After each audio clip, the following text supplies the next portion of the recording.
70 வயதான மூர்த்திக்கு வீட்டில் இருக்கவே பிடிக்கவில்லை.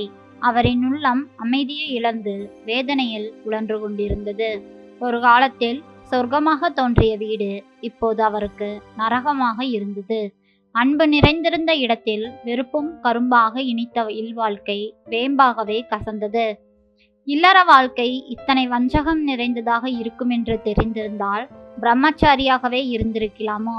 யாரிடமும் சொல்லிக் கொள்ளாமல் எங்காவது போய்விடலாமா? அல்லது ஏதேனும் முதியோர் இல்லத்தில் சேர்ந்து சாகும் வரை அங்கேயே இருந்து விடலாமா? இந்த எண்ணம் தான் அவருக்கு கடந்த சில நாட்களாகவே மனசுக்குள் வளைய வந்து கொண்டிருந்தது. அவரை அதிகம் பாதித்த விஷயம், அவரை உயிருக்கு உயிராக நேசித்த அவரின் மனைவி பார்வதி கூட அவரை ஒரு பொருட்டாக கருதவில்லை என்ற ஆதங்கம்தான். தவிர பெற்றோர், மனைவி, மக்களுக்கு ஆற்ற வேண்டிய கடமைகள் அனைத்தையும் எந்த குறையுமின்றி செய்து முடித்தவரின் உள்ளம் இப்போது அன்புக்காகவும் பரிவுக்காகவும் ஏங்கியது. யார் எப்படி நினைத்தாலும் நடந்தாலும் பரவாயில்லை, தன் இன்ப துன்பங்களில் எல்லாம் முழுமையாக பங்கு கொண்ட தன் மனைவிக்கு தான் எப்படி எதற்காக வேண்டாதவன் ஆகி போனோம் என்பது புரியாமல் மனம் கலங்கினார் மூர்த்தி. எவ்வளவு திறமைசாலியாக இருந்தாலும், எத்தனை சாதனைகள் படைத்தவராக இருந்தாலும், வயதாகிவிட்டால் அவர்கள் இரத்த சொந்த பந்தங்களுக்கு கூட செல்லா காசுகள் தானோ என்று தம்மை தாமே அவர் கேட்டுக்கொண்டார். வாழ்க்கையில் குப்பைமேடாக இருந்து கோபுரமாக உயர்ந்த மூர்த்தி தான் மீண்டும் குப்பை தொட்டியில் தூக்கி வீசப்பட்டு விட்டோம் என்று எண்ணி எண்ணி வருந்திக் கொண்டிருந்தார். விரக்தியின் பிடியிலிருந்து விடுபட அவர் எப்போதாவது செல்லும் நேரு பூங்காவிற்கு காலில் செருப்பை மாட்டிக்கொண்டு புறப்பட்டார். கசப்பான அனுபவங்களை மனதில் அசை போட்டவராக தெருவில் சென்று கொண்டிருந்த மூர்த்தியை அவரது பெயரை சொல்லி யாரோ அழைத்த வண்ணம் நிமிர்ந்து பார்த்தார்.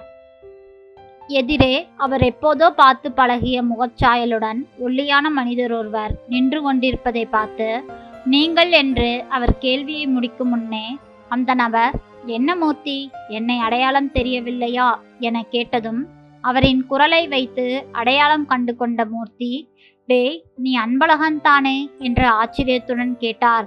அப்பாடி, எப்படியோ என்னை அடையாளம் கண்டுகிட்ட.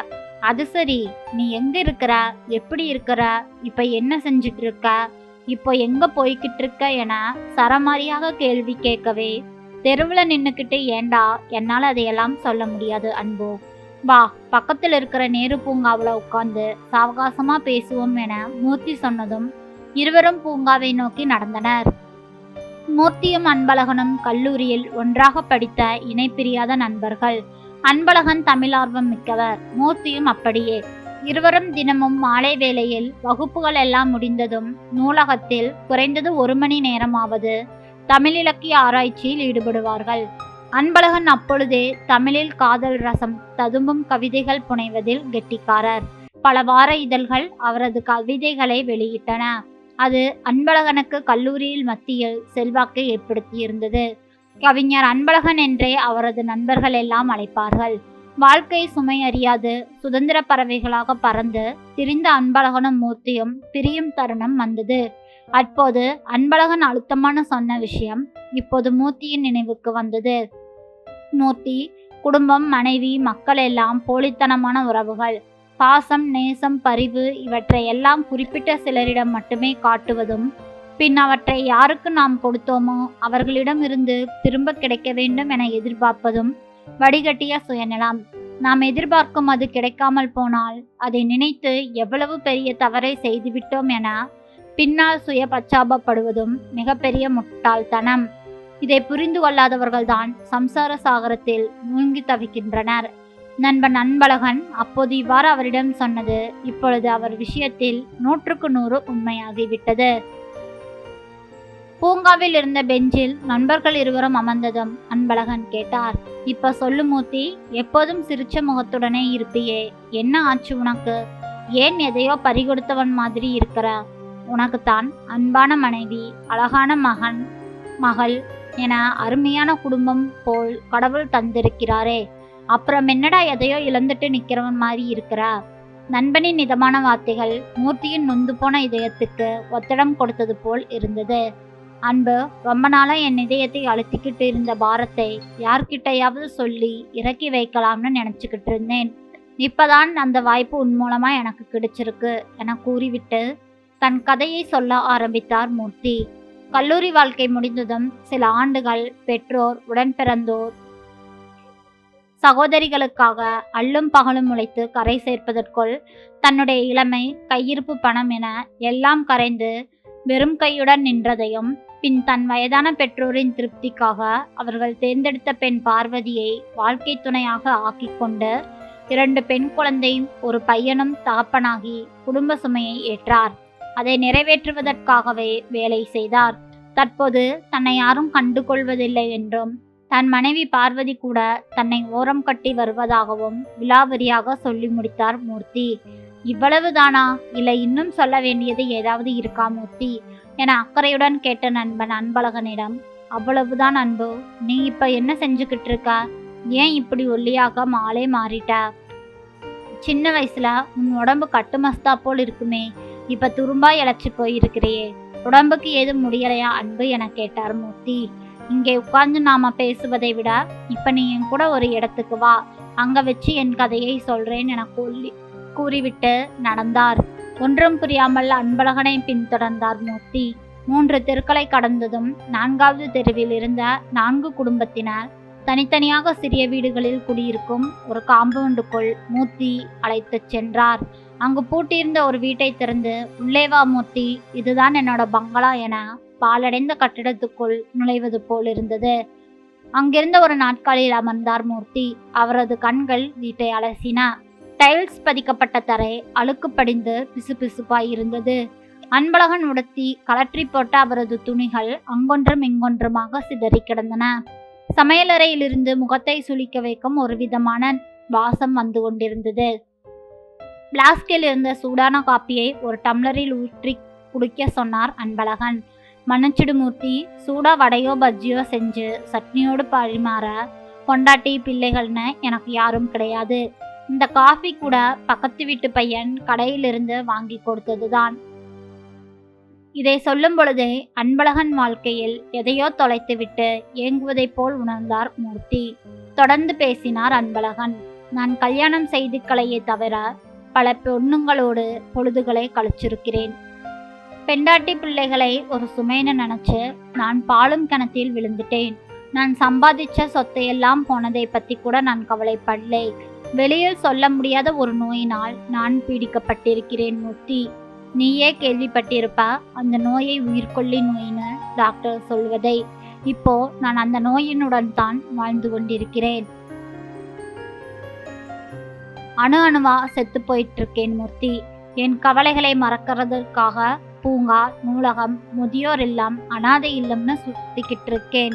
எனக்கு வர பென்ஷன் பணம் 15,000 ரூபாய். அதில் 5,000 என் சொந்த செலவுக்கும், மீதி 10,000 அனாதை குழந்தைகளுக்கும் ஆதரவற்ற முதியோர்களுக்கும் செலவு செஞ்சுட்டு வரேன். வீட்டை பெருக்கி சுத்தம் செய்யவோ, என் அழுக்கு துணிகளை துவைச்சு போடவோ யாரையாவது வேலைக்கு வச்சுக்கிட்டா அதுக்கு 3,000 4,000 ஆயிருமேனு தான் இப்படி வீட்டை நாற்றம் பிடிக்கிற அளவுக்கு வச்சிருக்கிறேன். சாப்பாட்டையும் நானே தான் சமைச்சு சாப்பிட்டுக்கிறேன். சாப்பாடு செஞ்சு கொடுக்கறதுக்கு கூட எனக்கு ஒரு சொந்தம்னு சொல்லிக்க யாரும் இல்லை.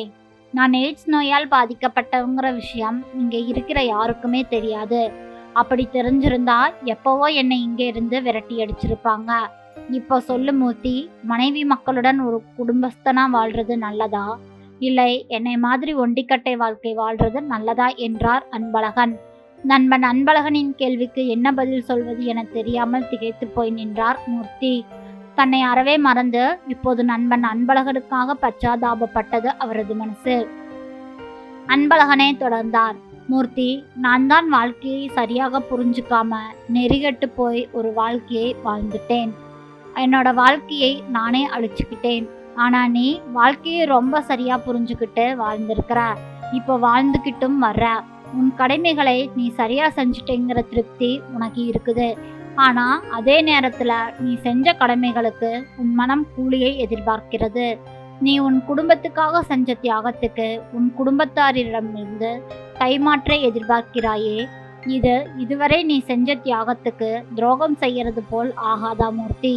பகவான் கீதையில் சொன்ன மாதிரி நீ உன் கடமையை செய், பலனை எதிரும் எதிர்பார்க்காதே என்பது இல்லறத்தானுக்கும் பொருந்தும். நீ பலனை நினைத்து துக்கப்படாதே. அது நீ இதுவரை செய்த தியாகத்தை அர்த்தமற்றதாக ஆக்கிவிடும். இனி மீதமிருக்கிற வாழ்நாளை உன் பேர குழந்தைகளோடு சந்தோஷமா போக்கு. அதுல உன் கவலையெல்லாம் இருக்கிற இடம் தெரியாமல் ஓடிப்போகும். நம்ம உறவுகள் நம்ம கிட்ட காட்டுற அன்பை மட்டும் பாசம்னு எடுத்துக்க கூடாது. அவங்க நம்ம கிட்ட காட்டுற கோபமும் பாசமும் தான். உனக்கு எல்லாமே தெரியும். இதுக்கு மேலே நான் சொல்றதுக்கு என்ன இருக்கு? சரி சரி, நீ இருட்டிருச்சு, கிளம்பு. யார் கவலைப்படாட்டியும் உன்னை காணலைன்னு உன் சம்சாரம் கவலைப்பட்டுக்கிட்டு அங்க தேடிட்டு இருப்பாங்க என்றார் அன்பழகன். நண்பன் அன்பழகன் சொன்னது அனைத்தும் உண்மைதான். அப்பொழுதுதான் மூர்த்திக்கு உரைத்தாலும் அவரது மனைவி அவரது வருகைக்காக ஆவலோடு காத்திருப்பாள் என சொன்னது அன்பழகன் தன்னை கேலி செய்கிறானோ என அவரை எண்ண வைத்தது. வீட்டை அடைந்த மூர்த்தியை வாசலில் நின்றபடி வழக்கமான அர்ச்சனைகளுடன் வரவேற்றாள் அவரது மனைவி பார்வதி. இவ்வளவு நேரமா எங்க போய் தொலைஞ்சிங்க? வயசான காலத்துல வெளியில போனோமா, சட்டுப்புட்டுன்னு திரும்பினோமான்னு இல்லாம இருட்டின பிற்பாடு வர்றீங்களே, உங்க மனசுல என்ன இளவட்டம்னு நினைப்போ? கை கால் கழுவிட்டு வந்து சாப்பிட்டு தொலைங்க என்று அர்ச்சனையுடன் வரவேற்றாள். அப்பொழுதுதான் மூர்த்திக்கு உரைத்தது. வழக்கம் போல் எதிர்கனை கோக்காமல் சிரித்தபடியே வீட்டுக்குள் சென்றார் மூர்த்தி. அவர் மனசு சொன்னது. அன்பழகன் சொன்ன அனைத்துமே உண்மைதான். இந்த கோபமே பார்வதி என் மீது வைத்திருக்கும் முரட்டுத்தனமான பாசம். அவளும் தான் குடும்பத்துக்காக ஓடாக உழைத்து களைத்து போனவள். இருந்தாலும் என் மீது அக்கறையும் பாசமும் இன்னும் குறையாமல் தான் வைத்திருக்கிறாள். நான் தான் அவளை தவறாக புரிந்து கொண்டேன். சகலமும் சுகத்தில் சோகமும் கலந்திருப்பதுதான் வாழ்க்கை. அதற்கு நானும் என் நண்பன் அன்பழகனும் சரியான அர்த்தாட்சிகள். மனதிற்குள் சொல்லிக்கொண்டே உள்ளே போனார் மூர்த்தி. நண்பர்களே, குடும்பத்திற்காக செய்யும் கடமைகளை எல்லாம் பாரமாக நினைத்தால் குடும்பத்தில் உள்ளவர்களும் நமக்கு பாரமாகவும் வெறுப்பாகவும் தான் தெரிவார்கள். மாறாக குடும்பத்திற்கு நாம் செய்யும் கடமைகளை எல்லாம் அன்பு கலந்து செய்தால் அவர்களும் நம்மளை நேசிக்க ஆரம்பித்து விடுவார்கள். ஒரு சிலர் கோபமாக பேசுவது கூட உண்மையான அன்பு கலந்துதான் இருக்கும். நமக்கு ஒன்று என்றால் அவர்கள் துடித்து விடுவார்கள். மாறாக நாம் அவர்களை பாரமாக கருதி தவறான வழியில் சென்றால் குடும்பம் அழிந்து நம் வாழ்க்கையும் பாழாகிவிடும். குடும்பத்தை நேசிப்போம். நன்றி. இந்த கதை பிடிச்சிருந்ததுன்னா மறக்காமல் லைக் பண்ணுங்க. நம்ம சேனலை சப்ஸ்கிரைப் பண்ணி உங்களோட ஆதரவை கொடுங்க. நாளை வேறொரு கதையில் சந்திக்கலாம். நன்றி.